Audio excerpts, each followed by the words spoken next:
So today we're doing quantum computing part 6. If you don't know, we do discussion series on this channel. The electricity and magnetism. I'm actually thinking about that finishing that series not live. But I'm curious to get some feedback for that. Whenever I have time, just throw together a quick video.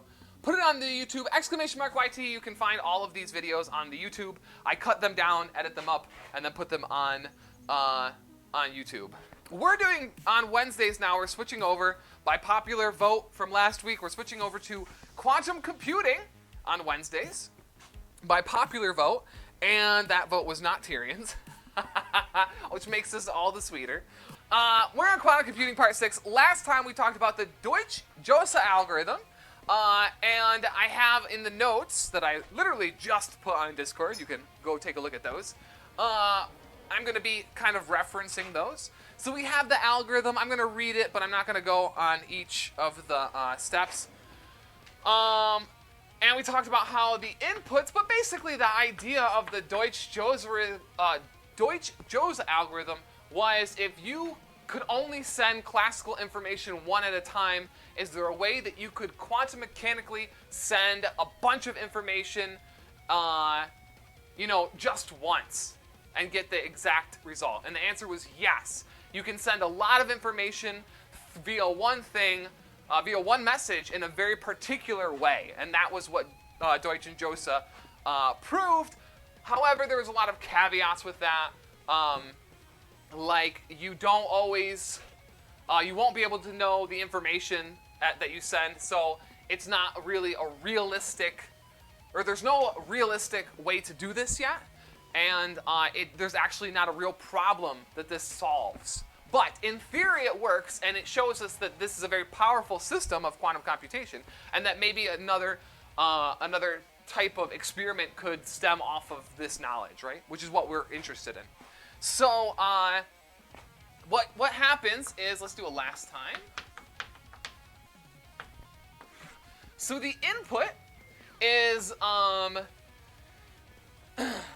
and this is really what we're interested in, is we have some state that gets transformed by this gate, this quantum gate right here. And this state basically will take an x and a y state and take it to an x state and a y. I think it's modulo addition 2 f of x. And this function is really the one that we care about. That's where this parallel computing comes from. That's where we get all this information from. And why we think that quantum computing is helpful is because you can take a function that normally only has like a one-to-one correspondence and spread its information out all over the place. Okay, so this is the gate that will take the transformation from this state to this state, and this function is really where we have all of our information. So f of x, well, I'll just read it from the notes. F of x is either constant, it's either going to be 0 or 1 for all of x, or f of x is balanced, where it equals 0 for half of the x, and for the other half of x it equals 1, okay? So those are the two outcomes. It's either constant or balanced.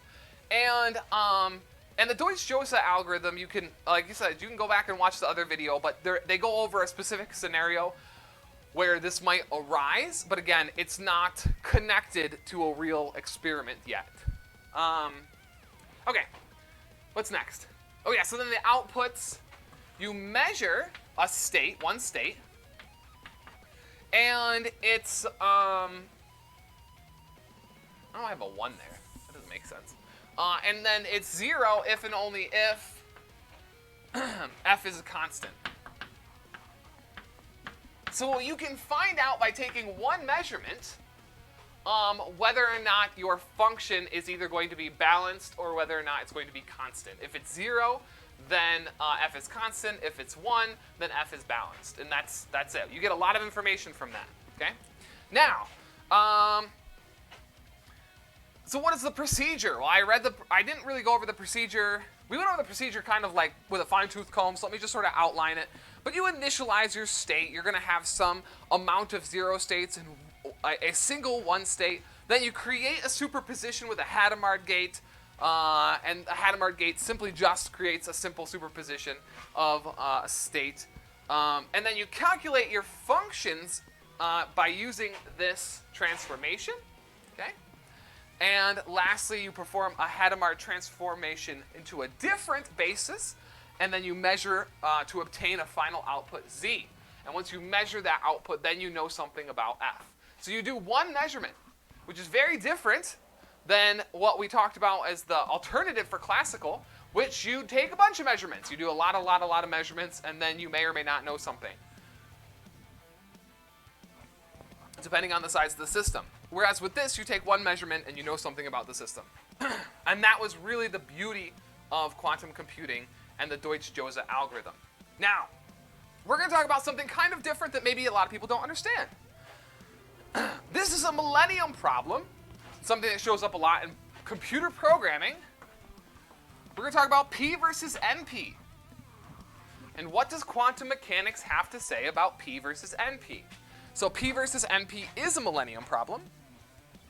And this is the study of computational complexity theory, which, this is straight from my notes, subject of classifying the difficulty of various problems. So some problems are based on difficulty of solvability with a computer. So we have two largely studied complexity theories. We have P and NP. So let's do a little primer on what those are. P is the class of, this is what's called polynomial time. Nomial time. And this is a complexity theory, excuse me, this is a class of complexity where you can solve the problem quickly using a classical computer. So that's it. You can solve this quickly. So problems that you can solve quickly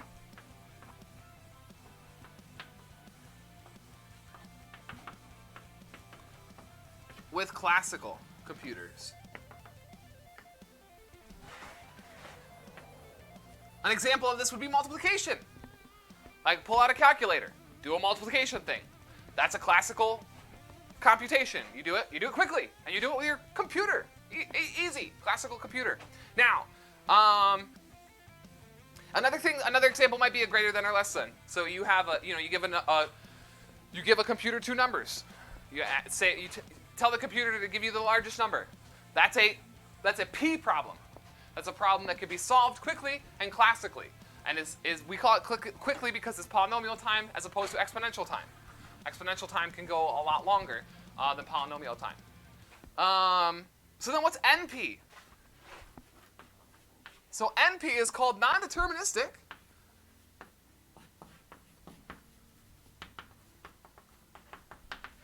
polynomial time. Or, polynomial time.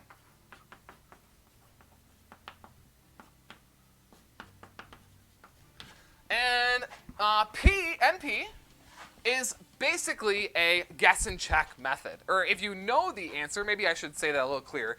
It's the class of problems which, if you know the solution, if you have solution, welcome to the channel. Things get a little bit you can solve. You can verify, I should say. You can verify solution. So a couple examples of something that might be NP would be like Sudoku. Whereas if you can NP equals no problem. Wish I just munched on. Jeez. So if you have so Sudoku, so if you have the answers to Sudoku, you can check it with a computer, classical computer, figure out if the answers are correct. But solving that is not easy. Like a 9x9 computer can solve a computer can solve a 9x9 Sudoku puzzle relatively quickly, but it does not go up by polynomial time. That means the solutions to these go up exponentially, which means that there's going to be a Sudoku puzzle in not much larger than a 9x9, to which a computer will not be able to do it in a reasonable time. Eating nachos is a P problem. That's funny. That's good. So let's see. So we can talk about the way that they overlap, right? So P versus NP. So if we have the classes and we distribute them by a graph, then this could be the set of all of the problems that are solvable with polynomial time. Okay? NP problems are bigger. They're bigger and they contain all the P problems. But what happened? Why is this even a thing? There's definitely groups that exist that are not are not equal. The question is, does P equal NP? Well, why is that even a question to begin with? Well, that's really a question because eventually there were problems out here where people were able to figure out were actually P problems. Okay, I'm second guessing my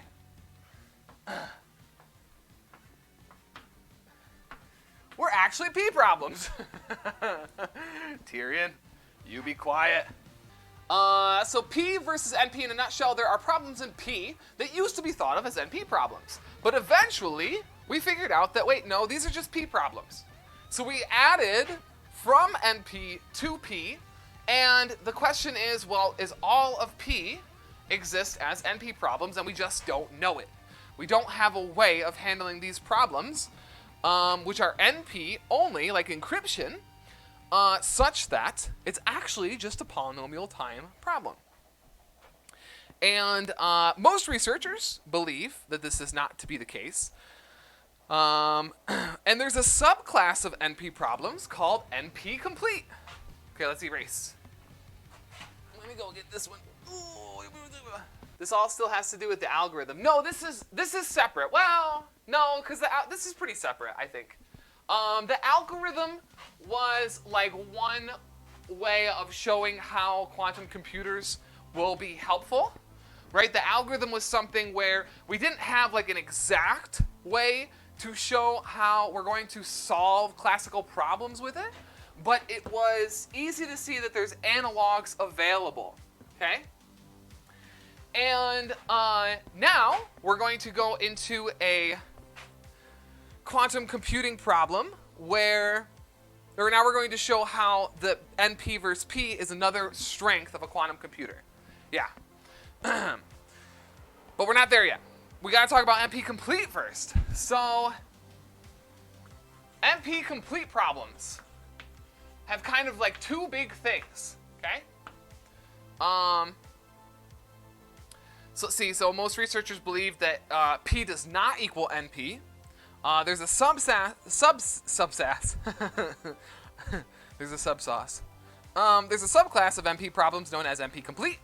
And here are the two things about NP complete problems. They are only solvable by brute force. That's it. No ifs, no anything like that. It's just you only can solve these problems with brute force. It's literally guess and check. That's it. You could not,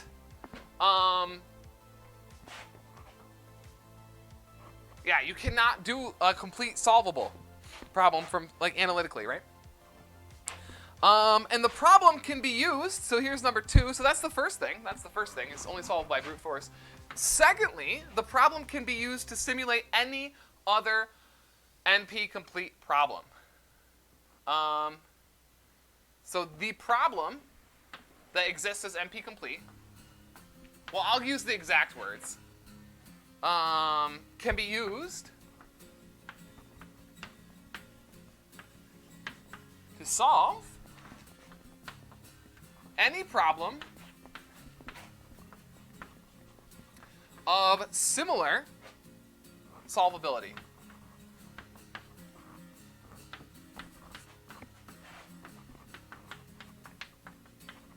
Okay?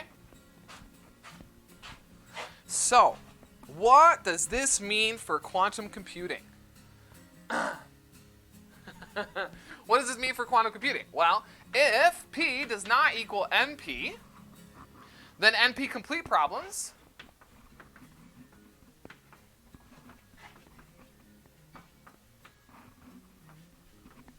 will not be solvable with a classic computer.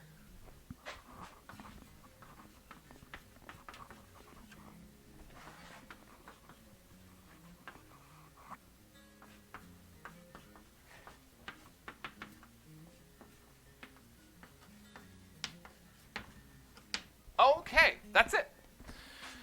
So, here's an example of an NP-complete problem. Let's do an example up here. Traveling salesman. Are you guys interested in the traveling salesman problem? I know people who work on it. I could probably have them on the show. So if you're interested in the traveling salesman problem, let me know. I gotta fix my mic. It's rubbing an awful lot.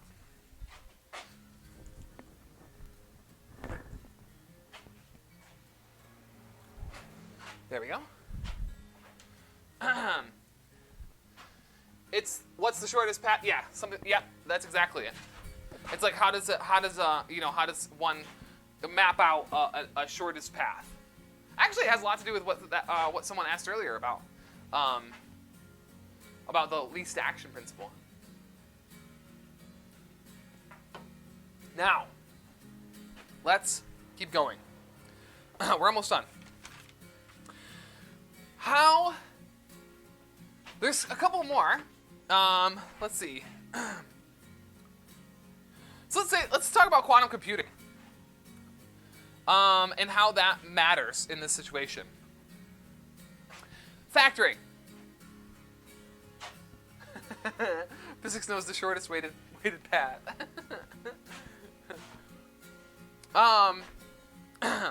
So let's talk about factoring. So factoring is long thought to be like the crux of the quantum computing. Quantum computers will be good for factoring, right? That's what you go to a quantum computer for, is factoring, right? Well, so factoring is thought to be NP. So factoring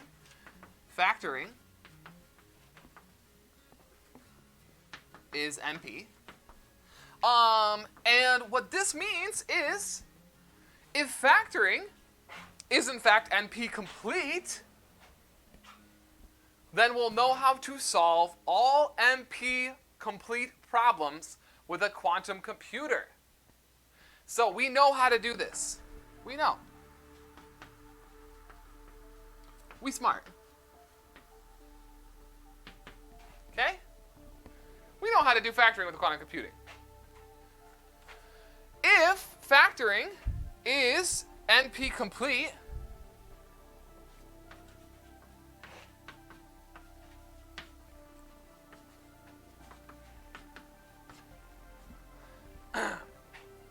then we know all NP complete problems.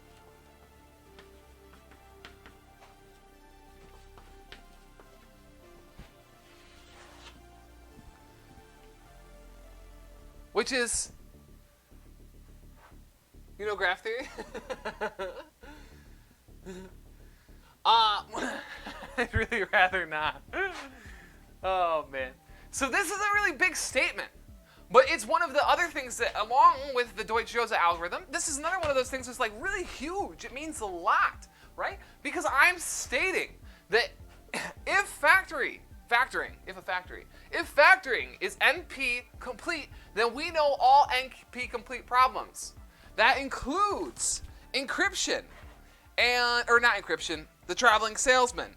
That includes things like, I think it was protein folding was another one. And it would be like huge, monumental. I almost said monstrumental. I don't even know what that means. Other than a monster instrumental metal band. But it would be huge. So, prove that factoring is NP complete, you win everything. Well,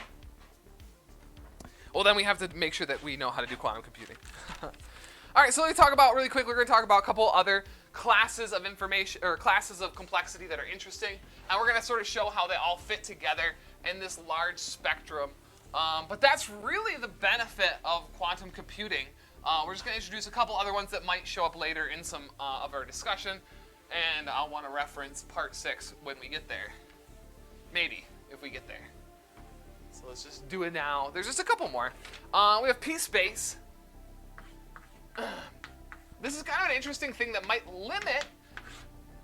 We might be able to know some things about factoring being NP complete by p-space once we figure out p-space. But p-space is the class of problems which, so class of solvable problems.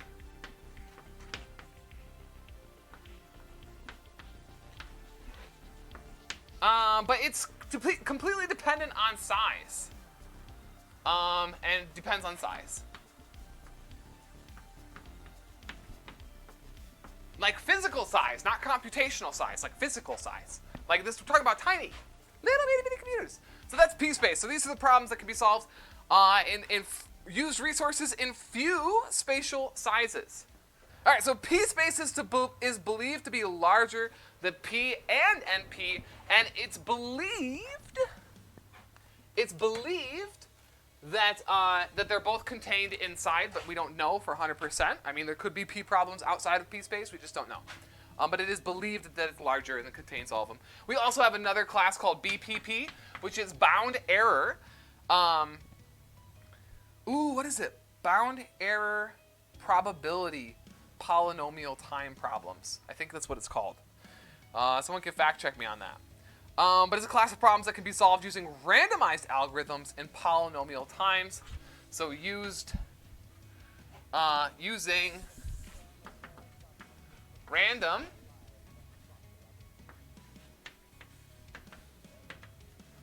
algorithms in polynomial time. And then we also have a quantum complexity class called BQP, which I'll read it word for word. All computational problems which can be solved using solved efficiently on a quantum computer where a bounded probability of error is allowed. So again, we're on that bounded probability error, but it is a BQP. Right. And this is where we kind of think the classes lie. I think I'm missing a class, though. Am I missing a class in my picture? No, I'm not. They just don't have it. Okay, so let's just draw. So this is the kind of the classes of how the problems are believed to exist. So we have P in the center, bounded by NP. Then we have, outside of that, we believe that P space exists here, and then here is BQP. All of the P problems should be able to be solved by BQP. Pony. Hi, Tropical. Hey, physics. We're about to start our trivia, so if you guys are here for trivia, hang tight. We're about to start.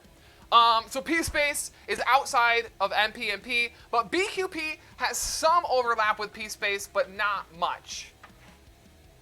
Not much. Now, there's some debate, I guess, about how p-space is about the tiny, and also, obviously it's probabilistic from what we know, but we don't know. I guess there's a lot of questions to be answered about this. So this is very much a question mark. But this is to show that another Millennium Prize, P versus NP, does P equal NP, is something that's highly applicable to quantum computing, and that the fact that we know that there's a problem that's NP that's solvable in quantum computing could mean huge things for classical computers if we find out that the NP complete, that factoring is NP complete. Then we can use quantum computing to solve all NP complete problems by varying that problem. Okay.